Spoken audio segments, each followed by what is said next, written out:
And now for your sports news, we're joined by NTD's Dave Martin. Day plenty going on right now, but let's start in the NFL as the Pittsburgh Steelers have announced that quarterback Aaron Rodgers will not need surgery on his fractured wrist. What is his status for Sunday's game?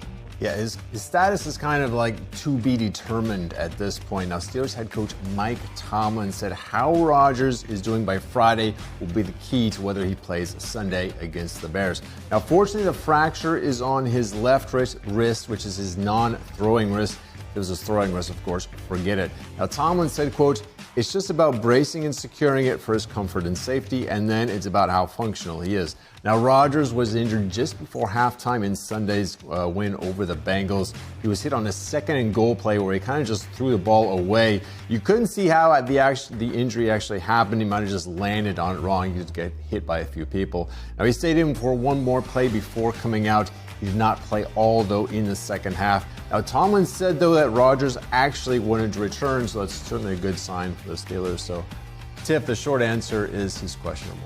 All right. I figured you went the long one, though. Keep that in mind. Moving to college football news, though. Virginia Tech announced yesterday the hiring of former Penn State coach James Franklin. What did you make of the news? Yeah, I thought it was a good hire for sure. I'm still surprised Penn State got rid of him after a 3-3 start. I mean, he won 70% of his games there overall. That equals job security at most places. Obviously, the Nittany Lions have looking for a little bit more, I guess. And before he went to Penn State, he was at Vanderbilt. They led him to back-to-back 9-win seasons. No one has ever done that. I mean, this is a non-football school and really a football-crazy conference, the SEC. But Virginia Tech, meanwhile, this is a very winnable place. Now, Frank Beamer, who retired from there in 2015, really turned them into a national power. They really haven't been since then, though. The conference they're in, meanwhile, the ACC, only has 3 teams ranked right now, and if the playoffs started this week, only one team would get in. That's really whoever wins the conference getting the automatic bid. Now, that's compared to the Big Ten, for where he came from. The last 2 national champions came from that conference, so it was not an easy conference for sure.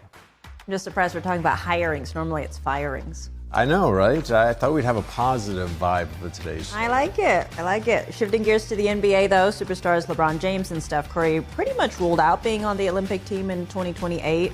What were their reasons? Well, age mainly. I mean, this was on a recent podcast. Now, James said flatly, "I'll be watching it," referring to the 2028 games. Now, James will be 43 years old by that time. And although he's been about the best 40-year-old this league has ever seen, it's doubtful he'll still even be playing by that time. I mean, I would be expecting him to retire soon. I mean, most players his age do. But he was a major part of the Olympics team last summer that won gold, led the team in most every category except for points.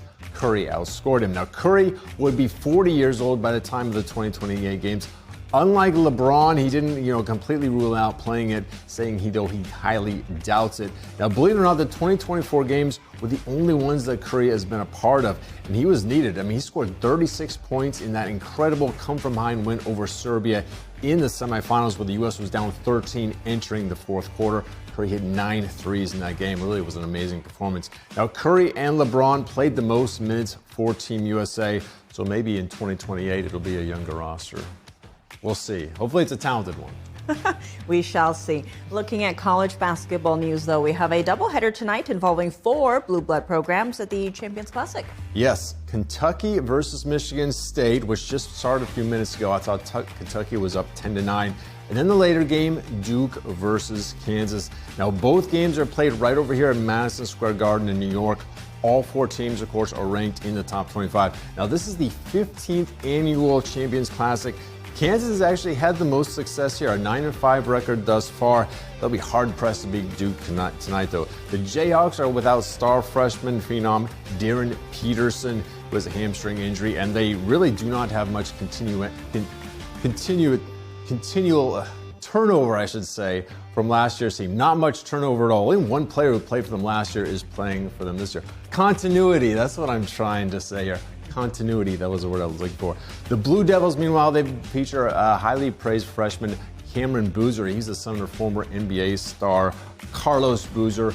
Duke is 10.5-point favorites, so I don't really have very high hopes for KU tonight. I'm just trying to prepare myself for what looks like the inevitable double-digit loss.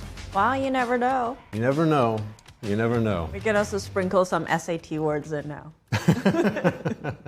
Yes, I'm sure I looked very smart there. Now, it's a good recovery, though. Dave, as always, thanks for joining us. Well, thank you, Tiff.